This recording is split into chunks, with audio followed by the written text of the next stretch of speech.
आज हम डिस्कस करेंगे soil mechanics chapter first lecture third properties of soil and classification of soil. इसके अंदर आज डिस्कस करेंगे अपन consistency of soil. Consistency of soil होती क्या है और सारी liquid limit, plastic limit, shrinkage limit सबको डिटेल में डिस्कस करेंगे।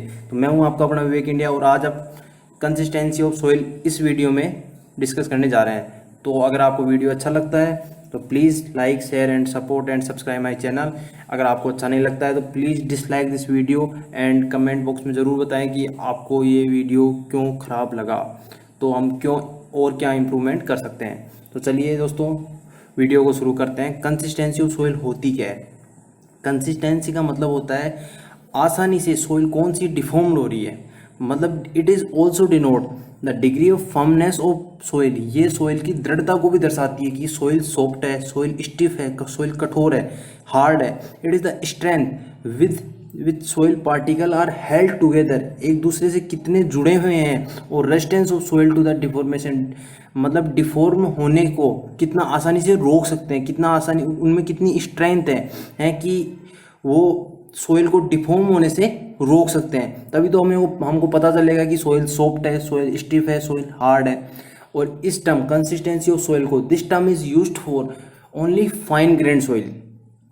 अगर मान लो सोइल पार्शियली सेचुरेटेड है, पार्शियल सेचुरेटेड कैसे होगा? अगर फुल्ली सेचुरेटेड है तो ये सेचुरेटेड डिग्री ऑफ सेचुरेशन क्या होगा? 1। और पार्शियल सेचुरेटेड है मतलब डिग्री ऑफ सेचुरेशन लाइज करेगा 0 to 1 के बीच में। Any change in water content does not result in change in volume of void, volume of soil, void ratio and porosity। अगर मान लो ये है एक सोइल है, सोइल में एयर भी होता है, वाटर भी होता है और सॉलिड भी होता है। एयर और वाटर की मतलब वाटर पूरा फिलअप तो है नहीं, आधी एयर है आधा वाटर है, ठीक है। तो उसमें अगर वाटर कम भी करेंगे तो वाटर की जगह क्या ले लेगा? एयर आ जाएगी, मतलब खाली स्पेस तो रहेगा ही नहीं ना। वाटर अगर खाली कर देंगे तो उसकी जगह एयर अपने आप फिलअप हो जाएगी, तो वॉल्यूम में कोई भी चेंज नहीं होगा, ठीक है। वेट में चेंज हो सकता है परंतु वॉल्यूम में कोई भी चेंज नहीं होगा। If soil is super saturated, अगर मान लो सोइल की वॉल्यूम एक कंटेंट है वो पूरा भरा हुआ है तो वो सोइल की वॉल्यूम मान लो, अब उसके अपर लेवल तक वो पानी से फिलअप है तो उसको पानी कम करेंगे तो सोइल की वॉल्यूम कम हो जाएगी, क्योंकि लिमिट तो इतनी है जैसे सोइल की, तो उससे ऊपर तक पानी भरा हुआ है तो उसको पानी को हटाएंगे तो सोइल की वॉल्यूम जो होगी वो कम हो जाएगी। ये एक चार्ट बना रखा है वॉल्यूम और वाटर कंटेंट के बीच में, इसको कंसिस्टेंसी लिमिट भी बोलते हैं। अब जैसे अटरबर्ग था, अटरबर्ग एनालाइज, ये एक साइंटिस्ट थे, Atterberg analyse consistency of soil in 4 stages as solid, semi solid, plastic and liquid. The water content at which soil passes from one stage to another stage of consistency, एक stage से दूसरे stage, जैसे solid से semi solid, semi solid से plastic, plastic से liquid, इसको consistency limit और Atterberg limit भी कहते हैं। अब ये ग्राफ सबसे ज़्यादा इंपॉर्टेंट है, अगर ये ग्राफ याद है तो किसी भी चीज़ को रटने की कोई ज़रूरत नहीं है। अब जैसे इस तरफ एक तरफ वॉल्यूम है, एक तरफ वाटर कंटेंट है, मिड पे ओरिजिन पे W = 0, मतलब वाटर कंटेंट 0। WS का मतलब क्या होता है? Shrinkage limit. WP का मतलब क्या होता है? Plastic limit. WL का मतलब होता है लिक्विड लिमिट। वैसे ही सेम टू सेम WL के रेस्पेक्ट में वॉल्यूम ये लिक्विड की, प्लास्टिक पे और ये सॉलिड पे, ठीक है। S = 1 मतलब वो सेचुरेटेड है, ये सॉलिड है। S = 1 मतलब होता है वो सुपर सेचुरेटेड है, ठीक है।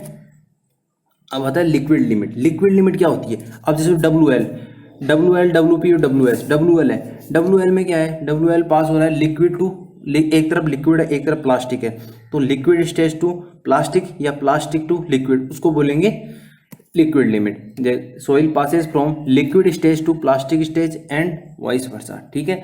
Minimum water content at which soil has tendency to flow. अब लिक्विड लिमिट जो होती है वो कंप्रेसिबिलिटी इन सोइल, अगर लिक्विड लिमिट को तुम बढ़ाओगे तो कंप्रेसिबिलिटी और सोइल वो भी बढ़ जाएगी।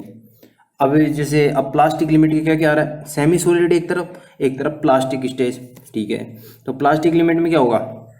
Soil passes from plastic stage to semi solid state of consistency and vice versa.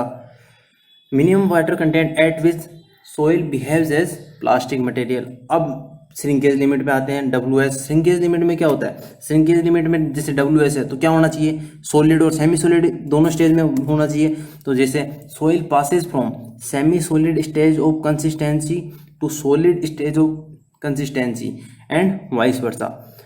And shrinkage limit जो होती है inversely proportional to liquid limit होती है। तो जाहिर सी बात है, inversely proportional to liquid limit होगी तो श्रिंकेज लिमिट अगर बढ़ेगी तो कंप्रेसिबिलिटी इन सोइल घटेगी।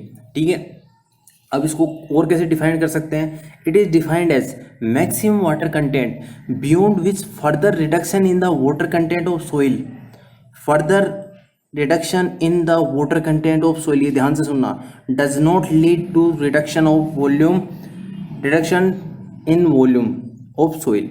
ठीक है, अब ये क्या कह रहा है कि अगर उसमें वाटर कंटेंट में अगर रिडक्स मतलब वाटर कंटेंट को अगर कम करते हैं अपन तो वॉल्यूम में कोई चेंज नहीं होगा श्रिंकेज लिमिट के केस के अंदर। जैसे मैंने अभी पहले समझाया था कि अगर एक लेवल तक जितना उसकी वॉल्यूम है सोइल की वहाँ तक अगर सैचुरेटेड है उससे कम होता है तो वहाँ पे एयर फिलअप हो जाएगी, और अगर उससे ऊपर तो होता है तब जाके वॉल्यूम में फर्क आएगा। It is the minimum water content at which soil is just completely saturated, ये लाइन है सबसे इंपॉर्टेंट।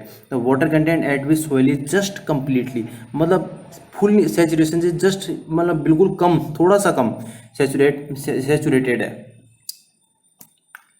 अब जैसे ये देख सकते हो, अभी जैसे मैं बता रहा था, अगर ये 3 फेज डायग्राम हो गया, अगर ये वाटर है, वाटर एयर को पूरा फिलअप कर रखा है तो तब तक तो कोई दिक्कत नहीं है, लेकिन वाटर एयर का जो वॉल्यूम है उससे भी ऊपर तक फिलअप है तब तो अगर उस वाटर को कम करेंगे तो वॉल्यूम में इफेक्ट करेगा। अगर वाटर मान लो एयर के जस्ट नीचे तक फिलअप है और उसको वाटर को कम करते जा रहे हैं, कम करेंगे तो क्या होगा, उसकी जगह वापस से एयर आती जाएगी, एयर आती जाएगी, तो जो सोइल का एक्चुअल वॉल्यूम होगा उसमें कोई अफेक्ट नहीं होगा। तो कैसे डिटरमाइन कर सकते हैं वो देखते हैं। तो methods of determination of liquid limit, number first. अब पहला मेथड कौन सा होता है, कैजाग्रेंडेज मेथड। अब इसके अंदर क्या क्या करते हैं अपन वो डिस्कस करते हैं। ज़्यादातर इससे रिलेटेड या कोई क्वेश्चन पूछा नहीं जाता गेट एग्जामिनेशन में, फिर भी अपन इस मेथड को डिस्कस कर लेते हैं। कैजाग्रेंडेज टूल और ASTM टूल, ये जो टूल है जो मिट्टी को कट करने के काम आता है, जो फर्स्ट डायग्राम में आप देख सकते हो जो अलग साइड में रखा हुआ है। ASTM टूल क्या होता है, American society for testing and material used for cutting the Grove, जो मिट्टी को बीच से जो आप देख सकते हो दूसरे डायग्राम में कट करने में काम आता है। अब जैसे ये कटोरे टाइप में जो रखा हुआ है, अब उसको क्या करते हैं अपन, जैसे घुमाते हैं, वो साइड में घुमाने का हैंडल दे रखा है, हैंडल को घुमाने से जो रबर बेस या मेटल बेस होगा उसे बार बार नीचे अटैच होगा, तो हाइट ऑफ होल कितने दूरी से इसको बार बार टच करेंगे तो वो क्या होगा 1 सेंटीमीटर होनी चाहिए। ठीक है, तो अब जैसे पहले कट करेंगे तो ऐसा होगा, बीच से कट करेंगे, और जो अब बार बार ब्लोज नीचे करेंगे उसको हैंडल को घुमाएंगे और ब्लोज होगा 25 नंबर ऑफ ब्लोज के कारण आफ्टर द टेस्ट ये ऐसा हो जाएगा। अब इसका प्रोसीजर समझते हैं। This test is repeated for same soil, ठीक है, at different water content and corresponding number of blows are noted. The result of test are repeated in the form of a curve, एक curve के फॉर्म में इसके result को represent किया जाता है, उसको फ्लो कर्व बोलते हैं, और इसके स्लोप को फ्लो इंडेक्स बोलते हैं। ठीक है, फ्लो इंडेक्स क्या रिप्रेजेंट करता है, rate of loss of shear strength of soil with increase in water content. ठीक है, अब ये फ्लो कर्व देख लेते हैं। फ्लो कर्व ये क्या होता है, ये देखो ये रहा, एक तरफ वाटर कंटेंट होती है, एक तरफ नंबर ऑफ ब्लोज होते हैं। If the rubber base of Casagrande's apparatus is replaced by metal base, तो सीधी सी बात अपन भी जानते हैं मेटल बहुत ज़्यादा हार्ड होता है रबर के कंपेरिजन में, तो metal base then flow index increase हो जाएगी। ठीक है, अब देखते हैं slope of flow curve. Slope of flow curve को अपन ने पहले पढ़ा था कि फ्लो इंडेक्स बोलते हैं, इसका फॉर्मूला होता है W1 माइनस W2। कहाँ से आया ये, W1 minus W2 upon log N1 minus log N2। ठीक है, log N1 माइनस N1 क्या है, नंबर ऑफ ब्लोज। अब फर्स्ट बार किया तो N1, सेकंड बार में किया तो N2। पहली बार W1 किया, W1 मतलब पहली बार सोइल में कितना वाटर कंटेंट लिया, दोबारा कितना लिया, तो W1 W2। अब इसको मोड लगा देते हैं, log कभी भी नेगेटिव नहीं ले सकता, तो log of N1 upon N2 कर दो, चाहे अगर पहले log N2 minus log N1 होता तो ये IF वाला नीचे वाला formula log N2 upon N1 हो जाता। ये मोड का इफेक्ट है और कोई फर्क नहीं पड़ता। ठीक है, अब सेकंड मेथड आता है, क्या निकाल रहे हैं अपन, determination of liquid limit. Second method आता है वन पॉइंट मेथड, ये एम्पेरिकल फॉर्मूला है जनरली, इसका कोई यूज़ नहीं आया अभी तक, इससे कोई भी गेट का क्वेश्चन फ्रेम नहीं हुआ है, फिर भी अपन देख लेते हैं एक बार। वन पॉइंट मेथड का फॉर्मूला होता है लिक्विड लिमिट निकालने का, WL बराबर WI n/25 की पावर x। अब WI क्या होता है, water content corresponding to number of blows, ठीक है, कि मतलब कितने नंबर ऑफ ब्लोज पे अपन ले रहे हैं तो वाटर कंटेंट कितना है वहाँ पे। n हो गया, अगर मान लो नंबर ऑफ ब्लोज होगा, अगर n 20 to 30 है, जैसे 25 मानते हैं, फिर भी अगर 20 to 30 ले रहे हैं अपन नंबर ऑफ ब्लोज, तो x की वैल्यू हो जाएगी 0.1, नहीं x लाइज करता है 0.0682 to 1.21, ठीक है फ्रेंड्स। अब आता है नंबर थर्ड पर, कौन पेनिट्रोमीटर टेस्ट।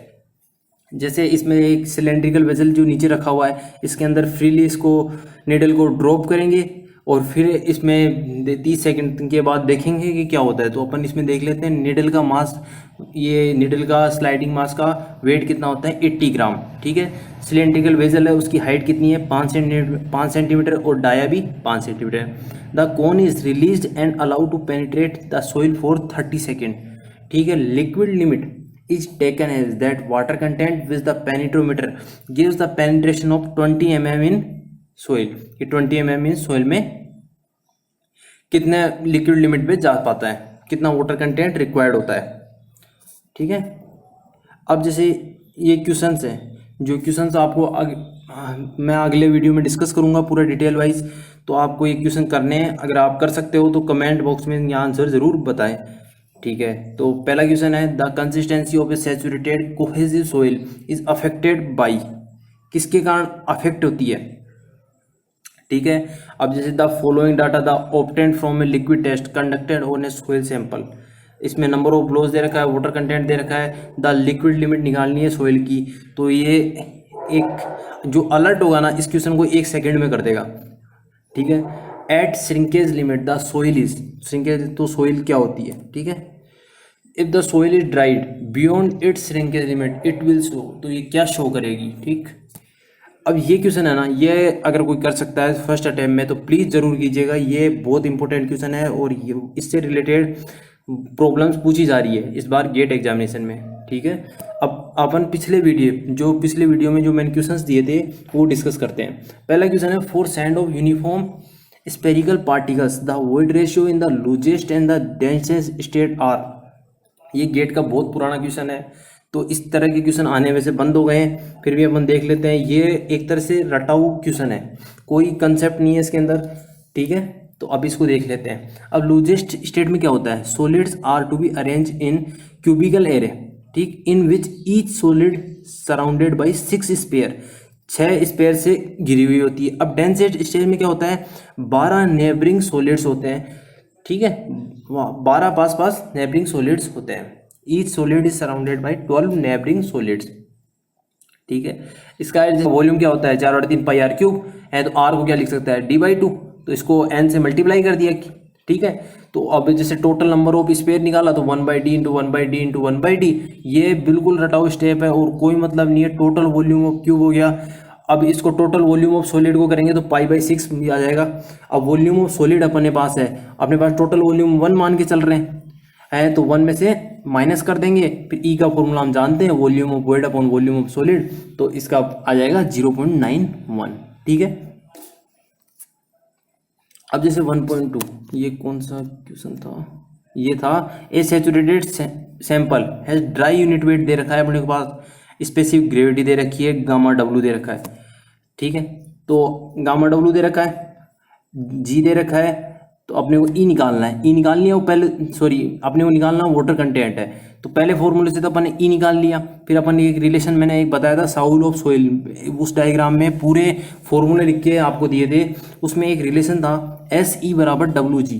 एस क्या है, डिग्री ऑफ सेचुरेशन, ई क्या है, वॉइड रेशियो, W क्या है, वाटर कंटेंट, और जी क्या है, स्पेसिफिक ग्रेविटी। तो सारी चीज़ें दी हुई है, वाटर कंटेंट आराम से निकल जाएगा, ठीक है। तो अब थर्ड क्वेश्चन क्या है, a soil sample in its natural state has mass of, mass दे रखा है, वॉल्यूम दे रखी है, आफ्टर बीइंग उसको ड्राई कर दिया, ठीक है, the mass of the sample is mass, हाँ तो वाटर उड़ गया आराम से, सीधी बात है कि भाई गर्म करेगा तो पानी वाष्प बन के उड़ जाएगा। GS फॉर सोइल इज, मतलब ग्रेविटी दे रखी है, स्पेसिफिक ग्रेविटी दे रखी है, तो vote ratio of the natural, vote ratio पूछ रहा है, ठीक है, तो अब वोट रेशियो देखते हैं भाई। तो अब क्या, जी का फॉर्मूला क्या होता है, गामा एस अपन गामा डब्लू, गामा डब्लू अपने पास है तो गामा एस अपन ने निकाल लिया, ठीक है भाई साहब। तो गामा एस को अपन क्या लिख सकते हैं, W S upon V S लिख दिया।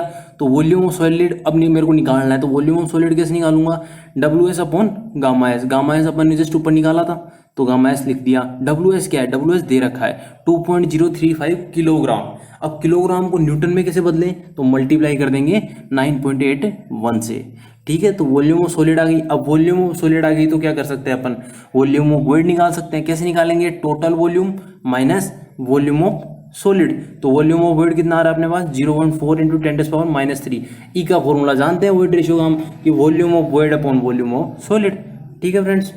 नेक्स्ट क्वेश्चन देखते हैं, the ratio of saturated unit weight to dry unit weight. अब रेशियो दे रखा है किसका, गामा सैचुरेटेड गामा ड्राई का। तो सीधी सी बात है, गामा सैचुरेटेड का फॉर्मूला लिखो, गामा ड्राई का फॉर्मूला लिखो, दोनों को डिवाइड कर दो, और अपने पास GS तो दे ही रखा है। तो ठीक है, आगे देखते हैं, देखिए सॉल्यूशन कैसे होता है इसका। अब जैसे गामा सैचुरेटेड का फॉर्मूला लिखा, गामा ड्राई का फॉर्मूला लिखा, तो ये आ गया G + E अपॉन G, तो G अपने को पता है तो E आराम से निकल जाएगा, ठीक है फ्रेंड्स। अब आता है 1.16, a borrow pit soil has a dry density of 17 kilometre per metre cube, how many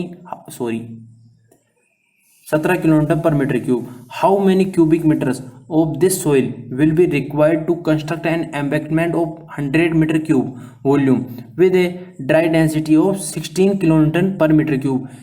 तो ठीक है, अब ये देखते हैं, ठीक है। अब क्या होता है, गामा ड्राई होता है वो वॉल्यूम के इन्वर्सली प्रोपोर्शनल होता है। वो कैसे पता चला, गामा का जो यूनिट वेट होता है, जो उसका फॉर्मूला क्या होता है, W अपॉन V, जो बेसिक फॉर्मूला होता है वो तो यही होता है कि W upon weight upon volume.